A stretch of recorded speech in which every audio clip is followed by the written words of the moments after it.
terima kasih. Selamat malam yang di Indonesia dan selamat pagi yang di Amerika, yang di kota New York nanti sore ketemu onsite, tapi yang di Indonesia mau onsite juga boleh, segera beli tiket dan berangkat.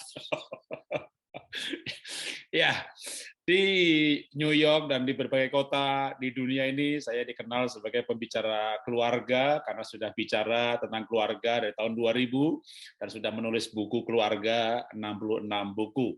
Tapi di Indonesia ada yang baru mengenal saya sebagai pembicara olah nafas, itu baru setahun ya.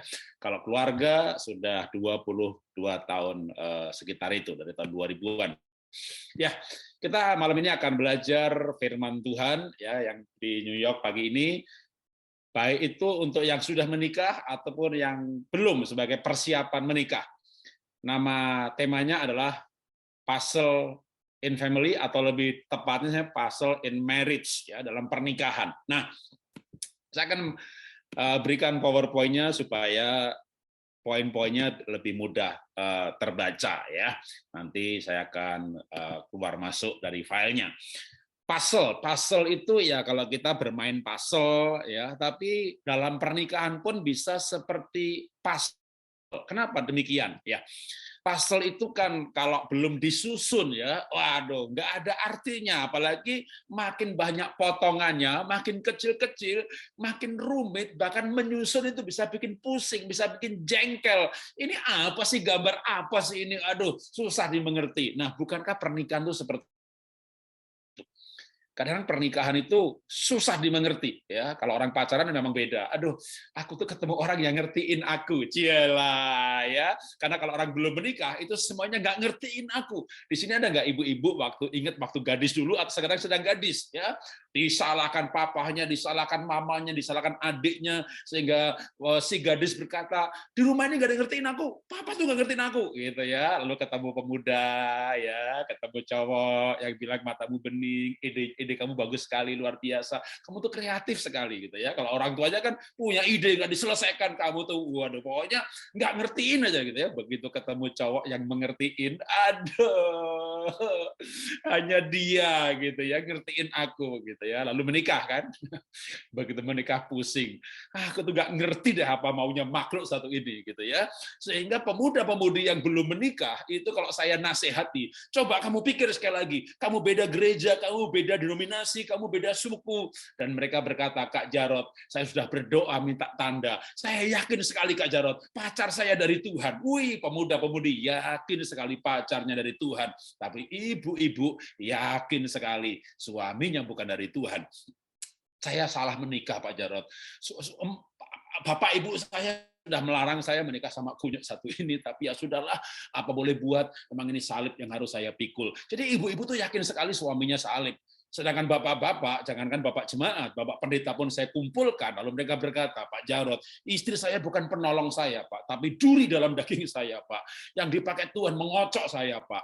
Jadi bapak yakin istrinya duri, sedangkan ibu yakin suaminya salib, berarti pernikahannya salib berduri. Waduh, Tuhan Yesus yang berduri cuma mahkotanya, bukan salibnya. Tuhan Yesus pikul salib dari jam 9 pagi sampai jam 3 sore. Nah, kalau pernikahan itu salib, betapa beratnya itu penderitaan, lebih menderita daripada Tuhan Yesus. Makanya banyak orang yang pengen mati setelah menikah. Kalau lagi pacaran, weh, ku ingin hidup 1000 tahun lagi. Waktu pacaran pengen hidup 1000 tahun lagi, begitu menikah, Pak Jarot, lebih baik saya mati, Pak. Lebih baik saya mati, Pak. Karena itu kita harus betulkan pernikahan. Kenapa? Teman-teman yang dari pola hidup sehat, lalu gabung keluarga bahagia, lalu bergabung malam hari ini, kita belajar mengenai kesehatan, tapi coba pikir, siapa yang bikin ibu itu cepat mati? Bukankah yang satu itu? Siapa yang bikin Bapak stres, stroke? Bukankah yang satu itu?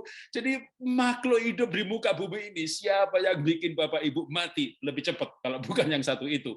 Jadi ketika pernikahan tidak benar, suami stresnya gara-gara istrinya, lihat muka aja darah tinggi naik. Nah, kenapa bapak-bapak lihat istrinya darah tingginya naik? Aduh Pak Jarot, saya ini pengusaha Pak Jarot.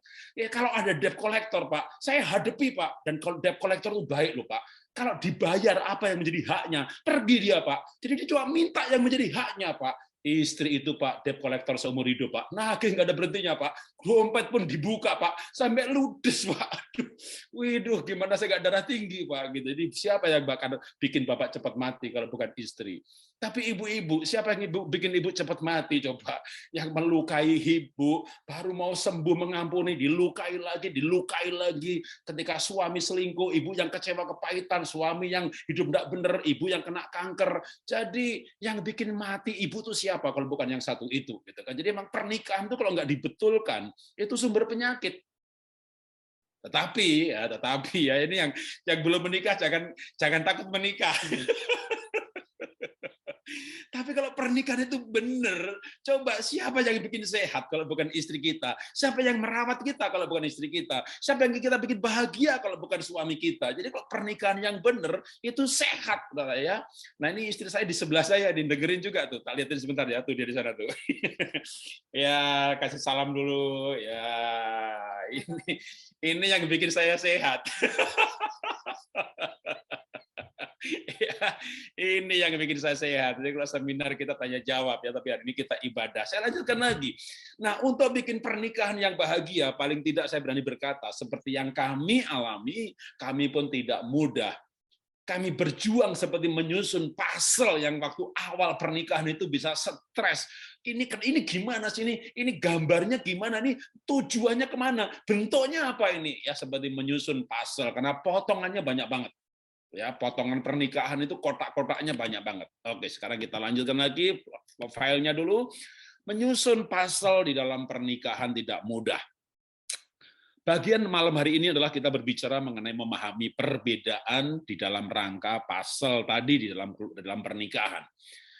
Kita baca dulu atau saya kasih contoh dulu bahwa kami ini perbedaannya luar biasa. Ya, saya Jawa, istri saya Tionghoa, dan saya itu Jawanya Jawa banget. Orang bilang medok gitu ya. Coba lihat. Ke gunung pakai batik, ke Eropa pakai batik, ke pantai pakai batik. Jangan tanya, tidurnya kolornya batik juga dulu. Jadi saya Jawanya Jawa beneran. Jawa banget, sekarang itu batik juga. Istri saya itu Tionghoa banget. Jadi jujur ya, waktu kami awal-awal menikah, kami ini pasangan yang tulalit. Satunya pakai batik, satunya pakai baju nasional. Udah nggak serasi. Kalau sekarang tadi kan lihat tuh ya, saya juga pakai batik. Ya walaupun tidak kembaran ya, tapi dia ada kuning-kuningnya, ada kuning-kuningnya. Makin serasi lah. Tapi kami sengaja tidak kembaran ya. Kalau kembaran itu nanti ke restoran dikira pegawai. Mas minta menunya kan.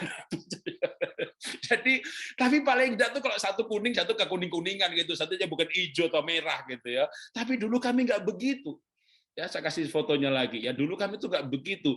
Ya dulu tuh di awal-awal pernikahan ya begini, satunya batik, satunya kaos, satunya batik, satunya jas. Udah tuh lalit banget deh gitu. Tapi kenapa saya sekarang itu serasi sama istri? Kalau istri saya pakai baju nasional, ya saya nasional juga. Jadi kalau kami tuh sekarang ini mau kebaktian, mau pergi, ya, mau ada acara. Kalau kami di rumah di Jakarta, baju apa yang mau dipakai? Siapa yang duluan gantung baju, yang lain ngikuti. Jadi kalau saya mau pergi pakai jaket jas nasional kebiru-biruan, tak gantung gitu ya. Nanti istri saya cari yang ya pokoknya matching-matching. Gitu. Jadi karena kami jadi serasi sekarang. Tapi itu butuh waktu untuk penyesuaian. Dan kadang mau menyesuaikan diri itu butuh momentum. Ya. Nah kalau saya apa momentumnya? Kok saya sekarang mulai menyesuaikan diri sama istri?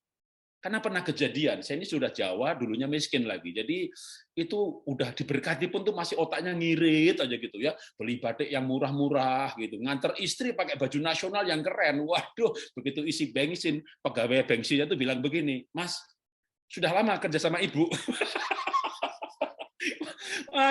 aku dikira sopir. Saya pikir kurang ajar di pegawai pom bensin. Wah, pulang ke rumah saya cerita sama anak-anak. Nak, tahu nggak itu? Kurang ajar tuh pegawai pom bensin. Masa papa dikira supirnya mama? Bukan pegawai pom bensinnya yang kurang ajar, Pak. Papa yang keterlaluan ngiritnya.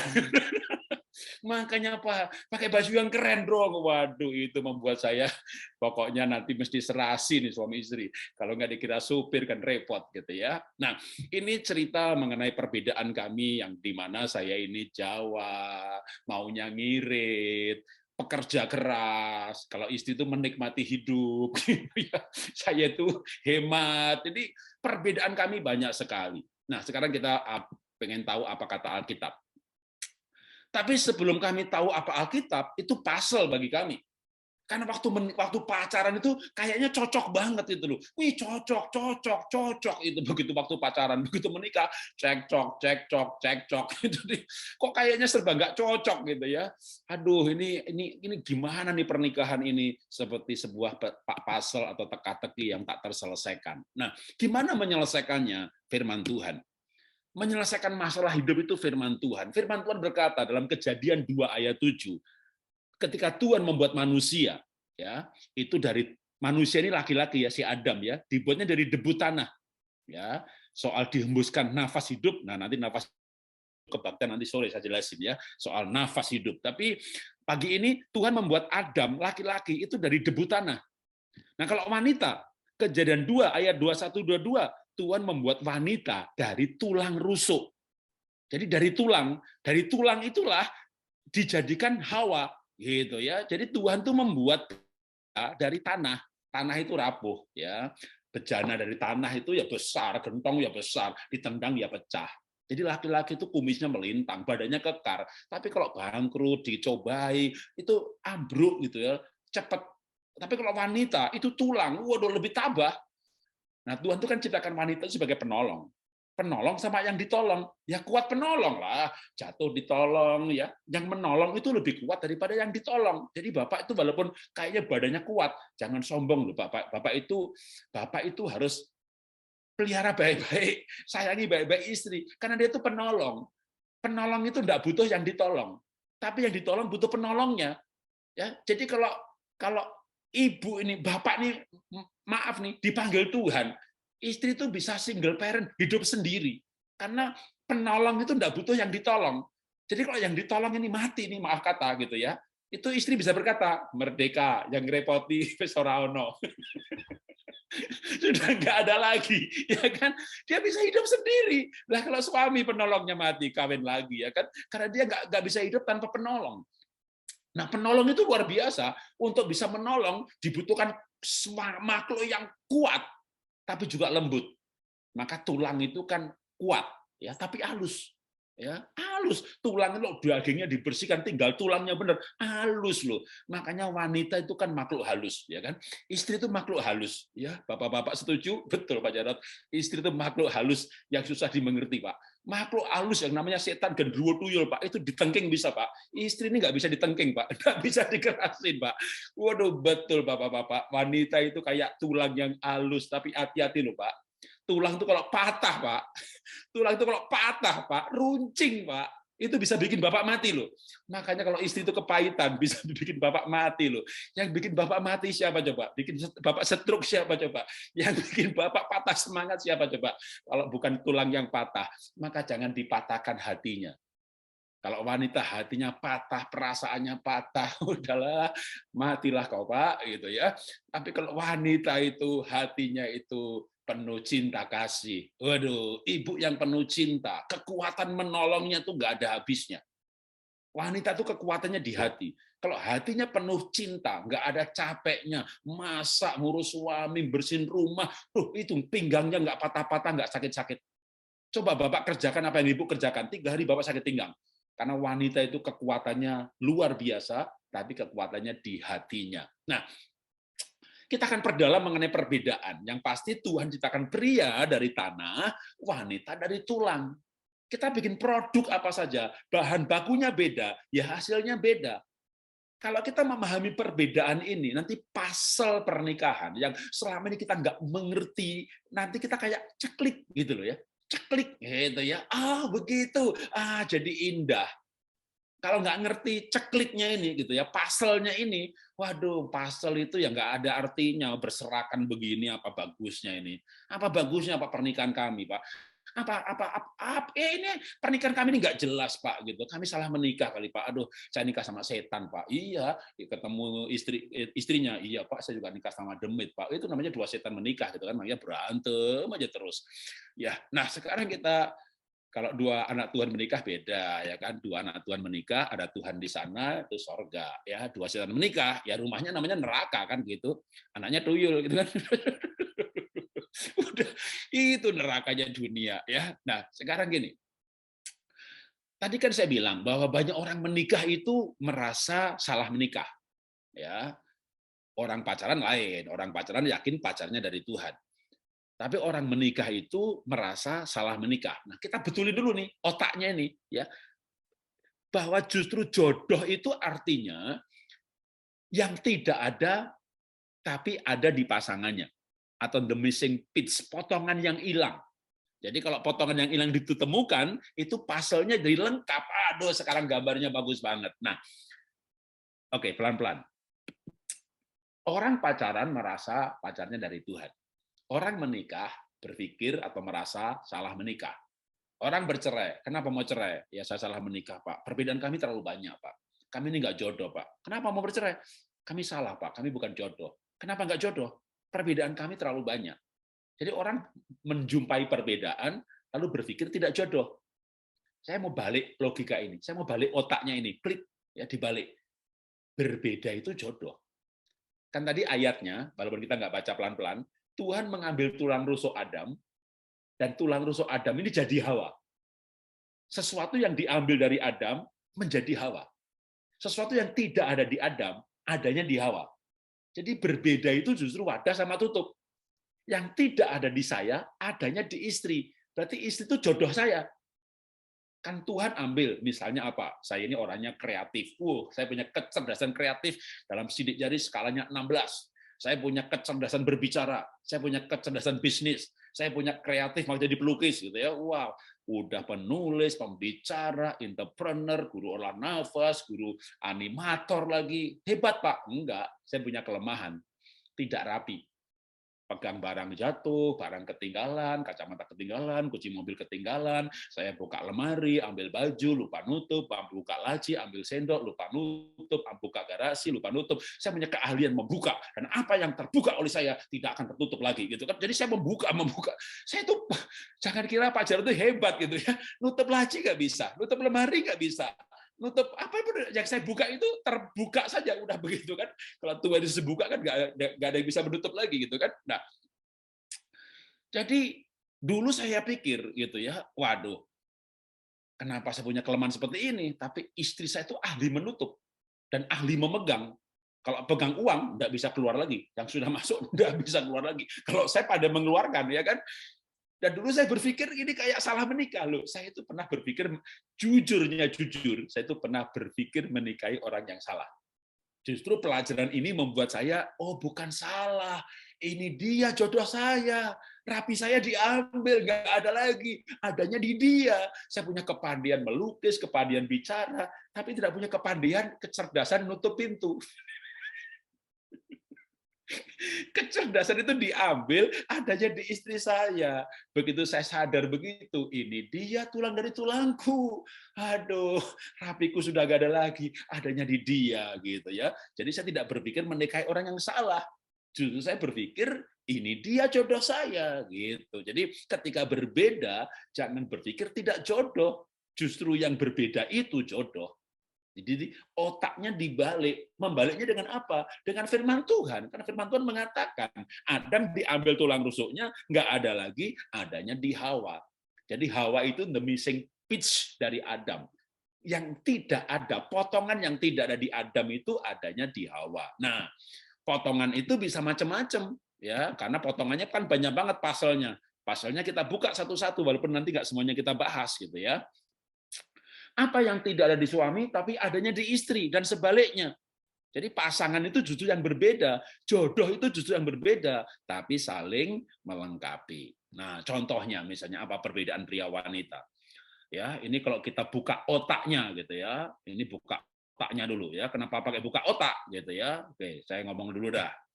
Ada nggak Bapak Ibu menikah itu lalu berkata begini, aku tuh nggak ngerti deh, utak itu piye? Orang Jawa bilang, maaf kan kasar, utak lo, kamu tuh utakmu neng. Saya tuh nggak tahu apa yang dia pikirkan. Pak Jarod, suami saya tuh tidak memikirkan yang aku pikirkan. Si istri saya tuh nggak mikirin yang aku pikirkan. Nah, suami saya tuh tidak merasakan yang aku rasakan gitu ya. Kayak otaknya itu berbeda. Ya memang berbeda. Itu pertengkaran yang ilmiah itu kalau berkata utakmu neng dia. Itu ilmiah. Kenapa ilmiah? Masuk Google ketik men's female atau men's brain atau female brain ya, bisa Google, bisa jurnal, bisa artikel, yang paling gampang tuh gambar saja ya. Begitu diketik male brain sama female brain yang gambar aja, ini dia gambarnya otak wanita. Ya, ada satu titik di sini ya, namanya driving skill. Cuma satu titik, maka jangan heran Pak kalau Bapak masuk gedung parkir, ada mobil keluar masuk nggak bisa-bisa. Kita ngomong perempuan nih pasti. Ah, betul kan? Ini betul lah, bang, dia kemampuan menyetirnya cuma satu titik gitu ya. Tapi kemampuan bicaranya Pak nih, I glad told you, waduh, itu namanya talk and talk and talk and more talk. Wah, kemampuan bicaranya, kemampuan ngomongnya itu luar biasa, ya kan? Ada shoes, itu fashion sebenarnya, shopping, waduh, soal baju, matchingin warna, itu ahlinya dia, gitu ya. Tapi yang namanya sex initiator gland, jadi keinginan untuk memulai bercinta, itu cuma satu titik. Makanya kalau Bapak itu punya istri, Pak, aku tuh punya istri kok nggak pernah ngajak. Lah, nunggu dia yang ngajak, sampai akhir zaman juga nggak ngajak-ngajak, Pak. Jadi Bapak ingat firman Tuhan aja, kalau istri itu nggak pernah ngajak. Ingat firman Tuhan ini, mintalah, maka akan diberi. Nah, gitu. Jadi Bapak yang harus mengajak ya. Bapak yang harus mengajak. Oh, dia itu punya kemampuan mengajak itu cuma satu titik di situ. Itu otaknya wanita tuh begitu ya. Memang otaknya tuh begitu. Nah, kalau laki-laki gimana? Oke, masuk Google aja gitu. Ini kita nggak usah bahas semuanya ya, kemampuan-kemampuan yang lain. Tapi yang pasti ini ada yang namanya shoes, fashion. Nah, dia juga satu titik nih ya, membedakan antara keinginan dan kebutuhan. Maka kadang-kadang pengeluarannya itu nggak logis. Ya, karena dia nggak bisa membedakan. Cukup banyak yang tidak, hanya wanita bijak yang sudah berubah nanti bisa membedakan antara keinginan dan kebutuhan. Nah, kalau otak laki isinya apa? Nah, ini dia isinya laki-laki itu otaknya ya. Ibu dah, itu laki-laki semua dah, mau karismatik, mau GBI, mau Protestan, itu laki-laki itu oikumene otaknya ya. Isinya seks aja yang paling gede. Jadi memang begitulah isinya otak laki-laki. Tapi laki-laki punya satu otaknya kecil, satu titik, apa itu namanya? Listening particle. Jadi memang laki-laki itu nggak punya kemampuan mendengar. Ya, makanya bukan cuma suami ibu saja. Suami laki-laki di seluruh muka bumi itu kemampuan mendengarnya itu kecil sekali. Jadi kalau ibu itu berkata, aduh, suami saya itu nggak mau dengerin saya. Ibu, seluruh dunia mengalami pencobaan yang sama. Seluruh dunia mengalami penderitaan yang sama. Laki-laki itu telinganya cuma aksesoris. Ya, itu dipasang aja di situ buat aksesoris. Kagak bisa mendengarkan. Ya, dan itu semua laki-laki begitu. Kalau ibu, kemampuan mendengarnya luar biasa, bahkan mendengarkan yang tidak perlu didengarkan. Gitu. Laki-laki itu telinganya, nggak perlu nih dengerin begitu ya. Itu memang begitu otaknya. Ya, jadi kita perlu paham gitu ya bahwa memang laki-laki itu telinganya cuma aksesoris aja gitu ya. Juga kemampuan menyetrika cuma satu titik. Jadi jangan baju mahal suruh setrika suami, gosong kebakar nanti dia. Oh, dia nggak, memang kemampuan menyetrikanya satu titik. Dan seterusnya ya, betapa besar bedanya antara otak pria dan wanita. Nah, otak itu mempengaruhi keseluruhannya. Keseluruhan apa? Keseluruhan fungsi. Misalnya, laki-laki itu masa depan, wanita masa lalu. Makanya susah untuk sepakat. Masa depan itu apa? Mama, adik saya tak tolong ya, sekali lagi tak bantu. Sekali lagi itu kan masa depan. Lah istrinya masa lalu, yang dulu belum bayar. Yang dulu, mah itu toko itu rame, tak kasih barang lagi ya. Nah yang dulu dia belum bayar, dulu, pokoknya yang dulu itu wanita ingetnya luar biasa, karena dia memorinya kan 2 giga. Kalau laki-laki kan memori cuma 28 giga, lupa lah barangnya ketinggalan, semuanya lupa. Keluar rumah, belok kiri, belok kanan, lupa udah menikah. Memang laki-laki begitu, dia daya ingatnya rendah sekali. Nah, laki-laki ini cuma satu poin aja, masa lalu masa depan. Kalau mau diperjelas banyak banget ya. Yang pasti ada 18 poin perbedaan pria wanita. Laki-laki otak kiri, analisa, pikir. Wanita otak kanan, berarti rasa. Laki-laki itu kuat di mata, wanita kuat di telinga. Laki-laki perutnya banyak makan, wanita mulutnya banyak ngomong. Udah, ini mau dibaca terus sampai nanti malam, besok pagi nggak selesai, gitu ya. Pak, kayaknya enggak deh, Pak. Bapak bilang laki-laki pikir. Iya. Wanita rasa. Iya. Enggak, Pak. Kok suami saya perasaan? Itu namanya fenomena. Jadi kira-kira 70% laki-laki itu pikir. Saya pikir loh, mah, tapi saya rasa-rasa loh, Pak. Saya pikir-pikir, mah, tapi saya rasa-rasa loh, Pak. Saya pikir, mah, itu anak saya pukul biar dia tahu peraturan, tapi saya rasa loh, Pak, kamu mukulnya terlalu keras. Tapi saya pikir-pikir loh, Pak. Tapi saya rasa loh, Pak. Apa saya pikir? Ini pendeta kebanyakan bercanda, tapi saya rasa orangnya baik. Tapi saya pikir loh, Pak. Pak, saya rasa mamamu tuh nggak suka sama aku. Ma, kamu tuh jangan berpikir yang negatif. Papa nggak bisa merasakan yang kurasakan. Jadi itu mayoritas. Laki pikir, wanita rasa. Ada yang kebalik nggak, Pak? Ya ada, karena namanya mayoritas itu 70-80% laki-laki itu pikir. Ada laki-laki yang perasaan juga ada, seniman, koreografer, pemain musik, itu laki-laki yang perasaan. Tapi hebatnya di muka bumi ini, bapak-bapak yang perasaan, saya perhatikan loh, istrinya itu tidak berperasaan.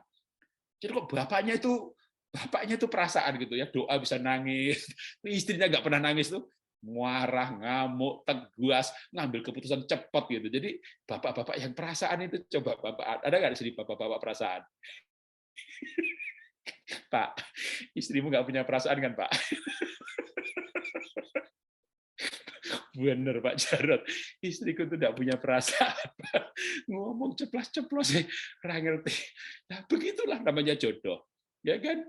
Berbeda. Jadi kalau berbeda itu ada yang kebalik satu poin. Jadi misalnya kan kebanyakan laki-laki itu pikir, wanitanya rasa. Lalu bapaknya kebalik satu poin. Ibunya kebalik di poin itu. Jadi tetap aja perbedaannya 18 areal. Betapa hebatnya di muka bumi ini orang menikah dengan 18 perbedaan. Satu poin kita bahas satu sesi, kita butuh 18 sesi. Nah, yang penting aja langsung tuh poinnya gimana. Kan kita pengen bahagia. Ya, gimana bahagia dalam perbedaan?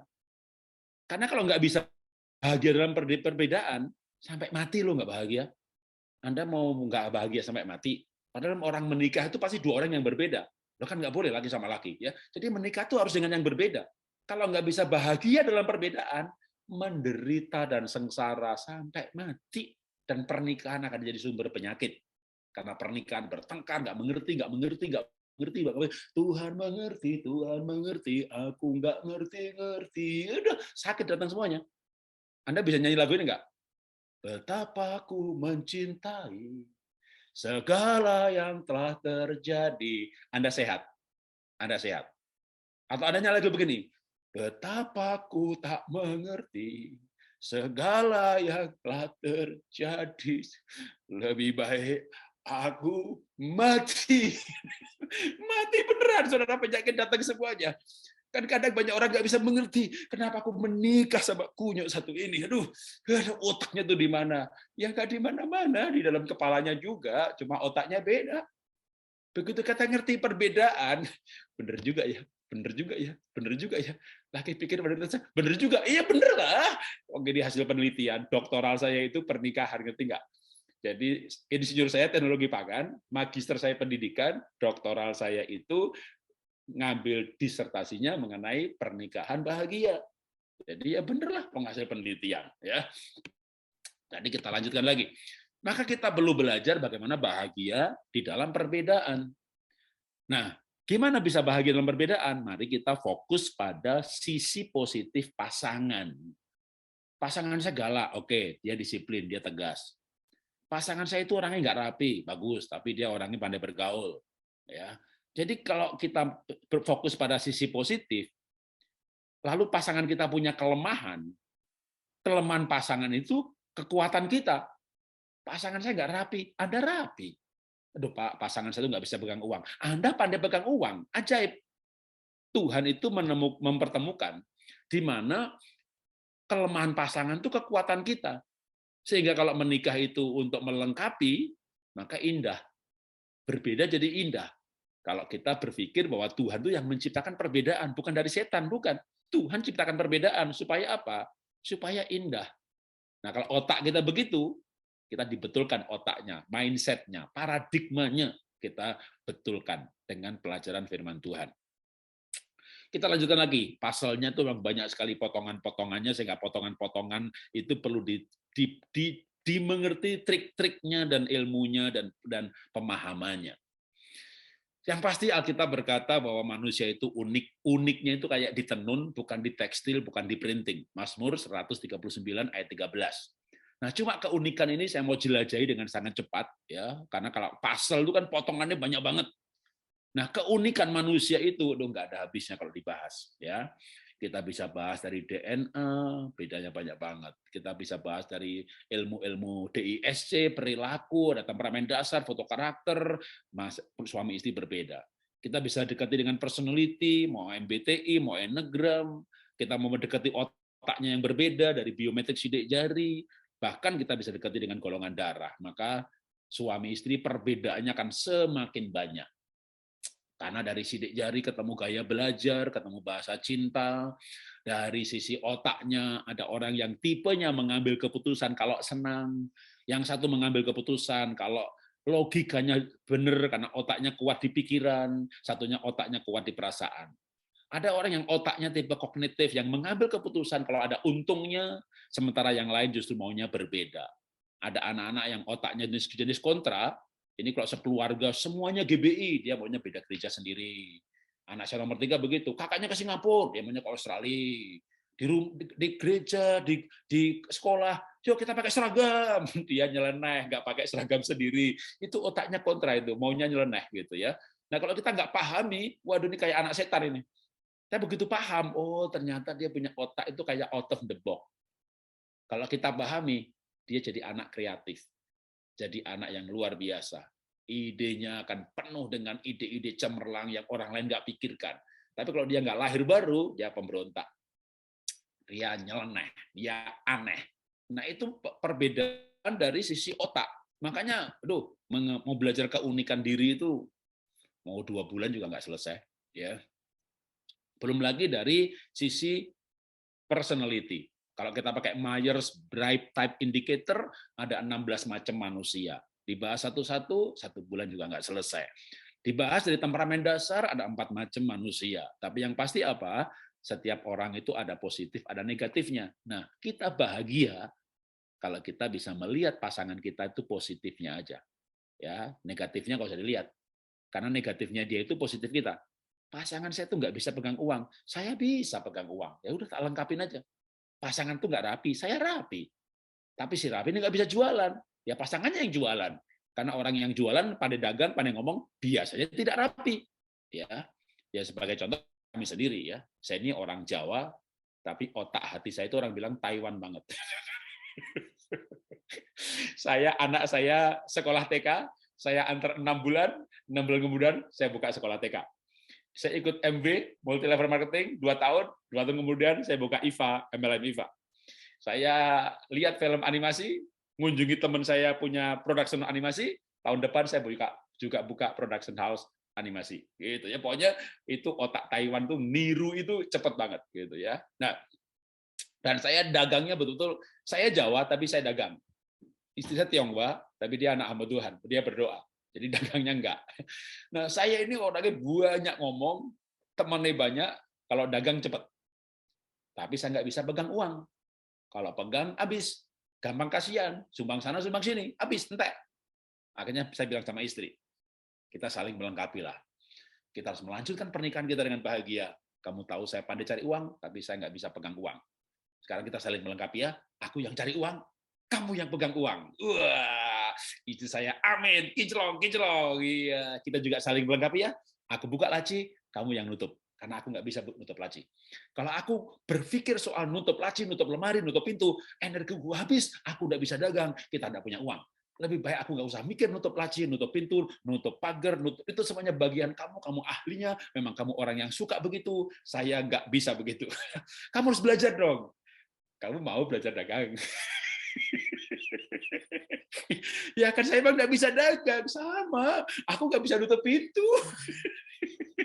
Nah, daripada saya belajar nutup pintu, saya nggak bisa dagang. Ya. Atau lebih baik kamu belajar dagang, aku belajar nutup pintu. Jadi kita berdua belajar dan kita dua-duanya stres. Atau lebih baik saya nggak usah belajar nutup pintu lah. Aku dagang aja. Kamu nggak usah belajar dagang. Kamu yang nutup pintu aja. Akhirnya kami sepakat. Gitu ya. Udah, lanjutkan pernikahannya dengan bahagia. Ku yang membuka, kau yang menutup. Selesai masalah, selesai masalah. Lupa jarod suami saya itu lupa taruh anduk di habis mandi, lupa suami taruh anduk di kursi, anduk di situ. Udah, apa sih susahnya naruh anduk di jemuran? Bu, naruh anduk di jemuran tuh susah apa enggak? Ya enggak susah, Pak. Apa susahnya? Ya kalau gitu solusinya gampang sekali. Ibu aja yang taruh. Amin Bapak-bapak. Amin. Ya kan? Karena itu mudah bagi ibu, tapi kan susah bagi Bapak. Jadi jadi masing-masing melakukan bagiannya yang gampang supaya bahagia. Saya disuruh ngerapiin, ya menderitalah saya. Ya kan? Istri tak suruh dagang, menderitalah dia.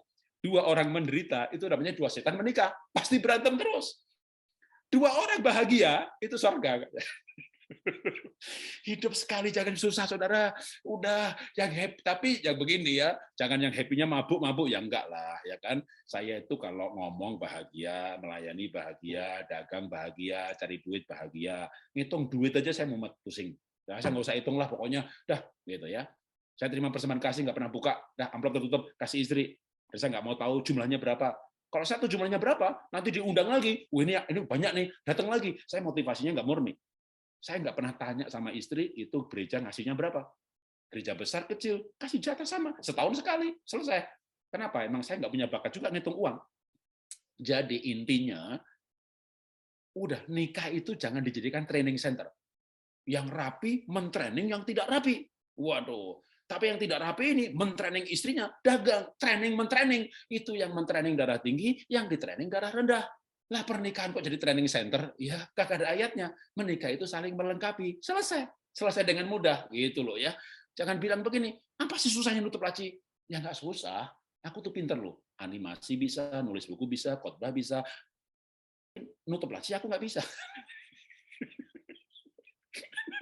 Anda baru tahu ya, ternyata Pak Jarod nggak bisa nutup laci ya. Jangan pikir satu hebat, teman-teman.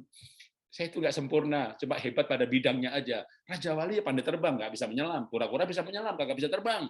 Kura-kura suruh terbang, stres dia. Jadi lebih baik kita menjadi diri kita sendiri, tapi jangan lupa ya melengkapi pasangan, selesai masalah. Melengkapi pasangan, selesai masalah. Jadi kalau kita bisa menyederhanakan masalah seperti itu, banyak pernikahan. Masalah pernikahan itu selesai. Nah, saya lewati hal ini ya.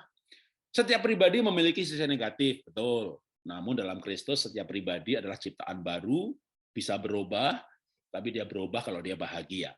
Terakhir, bagian terakhir ya. Waduh, yang namanya puzzle ini nggak ada habisnya. Gimana caranya ngomong, kayak nembus, kayak bentur tembok dan seterusnya. Oke, saya berikan penutupnya adalah ayatnya banyak sekali.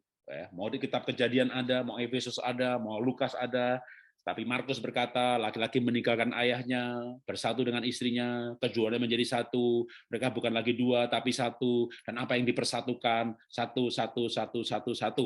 Oke, dengan jelas Alkitab katakan bahwa menikah itu adalah untuk menjadi satu.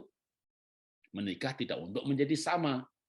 Pernikahan menjadi bermasalah ketika pengen menjadi sama, lalu mentraining tadi, ya, yang rapi mentraining pasangannya yang tidak rapi supaya rapi, si tidak rapi jadi stres, jadi minder, jadi menyalahkan diri sendiri, kenapa aku nggak bisa rapi, lalu menyesali kenapa diciptakan demikian, mencoba tapi gagal lagi.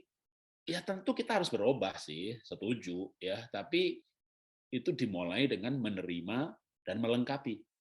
Ya, nanti kalau diterima dilengkapi, malah jadi bahagia. Waktu saya dituntut sama istri saya, pernah saya dituntut, apa sih susahnya nutup laci? Apa sih susahnya tutup pintu? Ya nggak susah. Lah kenapa nggak ditutup? Lupa. Aku ayat nggak lupa, harga barang nggak lupa, dagang nggak lupa, nutup pintu lupa. Nah, ketika saya dituntut terus untuk nutup laci, apa saya berubah? Bukan berubah. Sebelum ke kantor, laci-laci tak buka isisan. Jadi sengaja tak buka, makan lo marah. Ben nesu, orang Jawa bilang ben nesu sisan. Dituntut tambah gendeng, saudara. Sengaja tak buka, ben nesu sisan, wes arep nesu-nesu.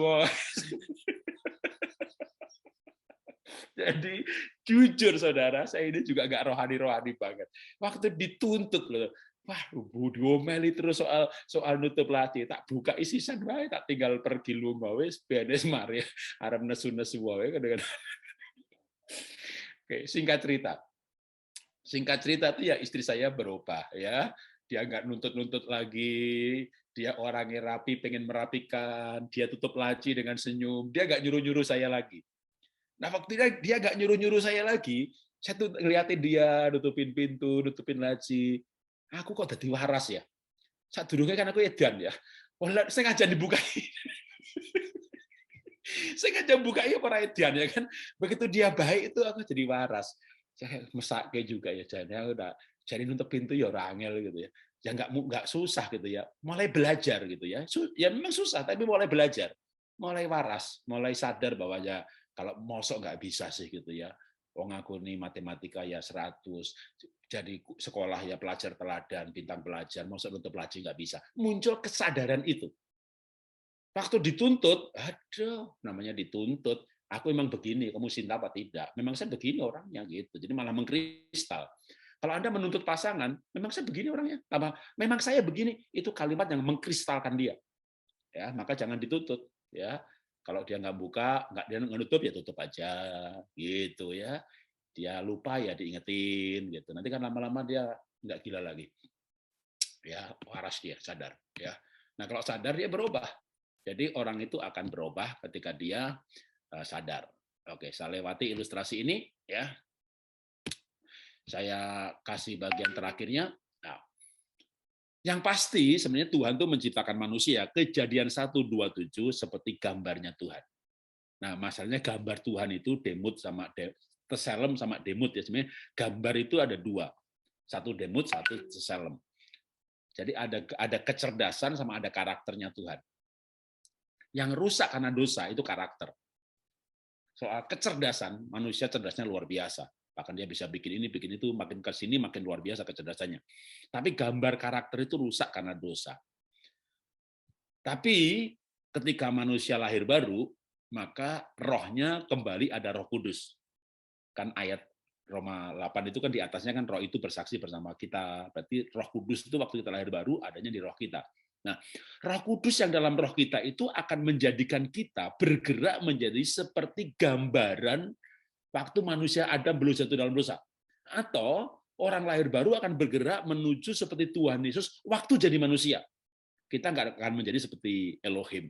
Pada mulanya Yehova. Yehova bersama dengan Elohim. Elohim itu lalu menjadi manusia. Nah, kita akan menjadi seperti Tuhan Yesus waktu jadi manusia. Nah, apa ini? Kenapa ini saya jelaskan? Kalau manusia itu lahir baru dan bisa berubah, sebenarnya ada harapan di dalam kebahagiaan pernikahan yang lebih. Dia nggak berubah pun kita bahagia. Tapi kalau berubah, itu lebih bahagia lagi. Nah, bagaimana bisa berubah? Harapannya adalah manusia yang diciptakan seperti gambarnya Tuhan, dan gambar itu rusak karena dosa, maka lewat kelahiran baru, manusia akan berubah ke arah Tuhan Yesus. Ketika suami mau berubah dan istri mau berubah, itulah sorga.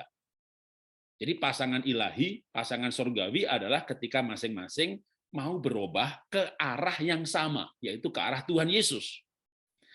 Kalau misalnya suami itu yang biru, saya berubah ke arah Tuhan Yesus, ya saya berikan ilustrasinya salib.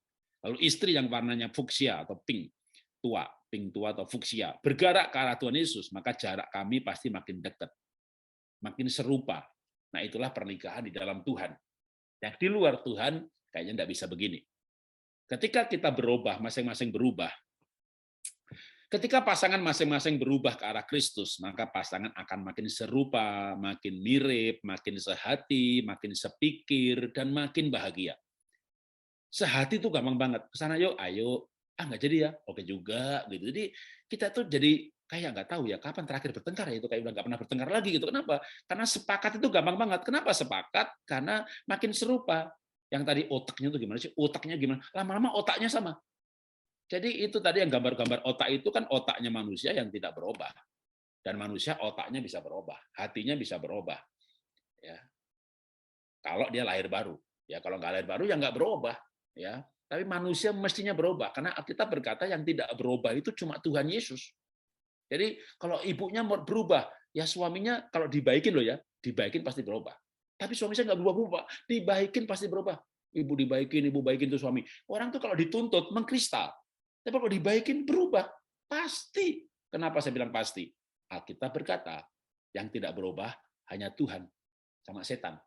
Jadi kalau suaminya bukan setan, bukan Tuhan, pasti dia bisa berubah. Asal dibaikin loh, jangan dituntut ya. Dibaikin. Pak Jarot, Sudah belasan tahun saya baik sama suami. Suami nggak berubah-berubah. Hah? Suami nggak berubah. Mungkin dia Tuhan Yesus. Coba selesai seminar ini, setelah diselidiki, dia Tuhan Yesus apa bukan? Kalau ternyata dia Tuhan Yesus, jangan tunda-tunda lagi. Salibkan dia. Ya, mati, lalu dikubur.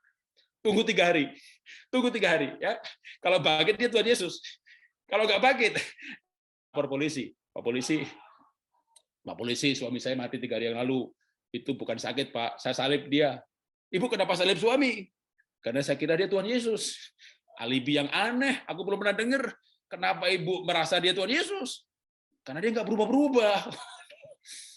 Makanya bapak-bapak ya berubah ya Pak ya. Bapak nggak berubah disalib sama istri. Ya kan? Jadi udahlah, udah nggak usah disalib ya, dibaikin aja. Ya, dibaikin, maka dia akan berubah. Kan saya berubah juga. Saya berubah karena istri saya baik-baik sama saya. Waktu dia tuntut saya, laci tak bukain, malah tambah gendeng, tambah edian, ya begitu dibaikin berubah. Jadi orang itu pasti akan berubah. Atau cerita lain lah, saya ini dulu maling, saya dulu najis, ya, tapi sekarang saya hidup kudus, pengen menyenangkan Tuhan, pengen berbuat baik. Kenapa? Karena saya merasakan kebaikan Tuhan. Dulu, saya sebagai orang Jawa, saya benci orang Cina, nggak bisa bilang Tionghoa. Ya, di Solo 82 itu belum, Jakarta 98 kerusuhan. Solo 82 kita bakar-bakar ruko. Saya benci orang kaya, dan yang kaya itu kebetulan banyak kan orang Cina. Jadi saya nggak bisa bilang Tionghoa. Waktu saya merasakan kebaikan Tuhan, saya lahir baru. Ya doh, lihat orang Tionghoa kok cantik banget. Tak nikahi, saudara. Jadi saya berubah. Kenapa saya berubah? Saya merasakan kebaikan Tuhan. Nah, kalau suami merasakan kebaikan istri merasakan kebaikan suami, kan pasti akan berubah dia. Memang beratnya kan kalau suami kayak Herodes gitu kan. Gimana kita bisa baik sama Herodes? Aduh Pak Jarod sih nyuruh baik sama suami. Bapak nggak tahu sih suami saya itu kayak apa? Suami saya itu Pak, muka Herodes Pak, urapan Firaun Pak, tinggal laku kayak Pontius Pilatus Pak. Ibu punya suami seperti Pontius Pilatus. Ibu akan punya karakter seperti Tuhan Yesus yang menderita di bawah pemerintahan. Jadi Bu tetap aja kuatkan hati, jujur tidak mudah ya, tapi kuatkan hati. Nggak kuat, nggak mungkin kuat. Yang bisa bikin kuat cuma satu, kalau Ibu merasakan kasih Tuhan. Jadi ketika kita merasakan kasih Tuhan saya nggak kuat Tuhan, saya nggak kuat. Kita jujur sama Tuhan kita nggak kuat ya untuk mencintai Pilatus satu itu. Lebih baik saya mati Tuhan, lebih baik saya mati. Enggak, saya bilang lebih baik Anda hidup. Lebih baik Anda hidup. Anda minta kasih Tuhan, Anda minta kekuatan dari Tuhan, lalu dengan kekuatan Tuhan itu Anda cintai. Orang yang mungkin Anda berpikir, dia nggak pantas Pak mendapat cinta dari saya, dia nggak pantas terima pengampunan. Memangnya kita pantas diampuni sama Tuhan? Memangnya kita pantas masuk surga? Ketika saya melihat betapa Tuhan mencintai saya, nah, kasih Tuhan itu mengubah saya.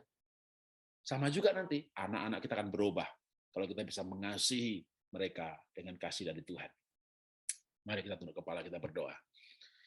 Tuhan, kadang kami tertawa, tapi kadang juga hati kami menangis. Karena hidup yang kami jalani tidak mudah, Tuhan. Kadang kami nggak mengerti kenapa suatu hal terjadi. Tapi kami mau belajar, Tuhan, untuk bisa menyanyikan betapa aku mencintai segala hal yang terjadi dalam hidup ini.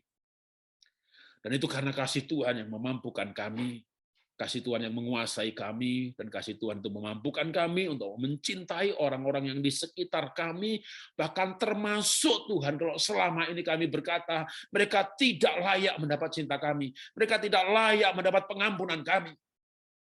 Tapi Tuhan, kami tahu, kasih-Mu juga telah membuat kami yang tidak layak masuk surga menjadi layak masuk surga. Kasih-Mu yang membuat kami tidak layak untuk diselamatkan, dan Tuhan menganggap kami, bahkan melayakkan kami.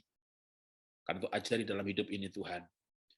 Ajari kami hidup, dan ajari kami itu khususnya Tuhan, merasakan kasih-Mu, supaya kami tidak berpikir bahwa Dia tidak layak mendapat cinta kami, atau tidak layak mendapat pengampunan kami. Kami akan melanjutkan hidup kami dengan kasih Tuhan, Dan dengan kasih Tuhan, kami akan bangun keluarga kami akan bangun pernikahan kami akan pulihkan pernikahan kami akan pulihkan keluarga kami. Terima kasih Bapa, dalam nama Tuhan Yesus kami sudah belajar firman-Mu. Haleluya. Amin.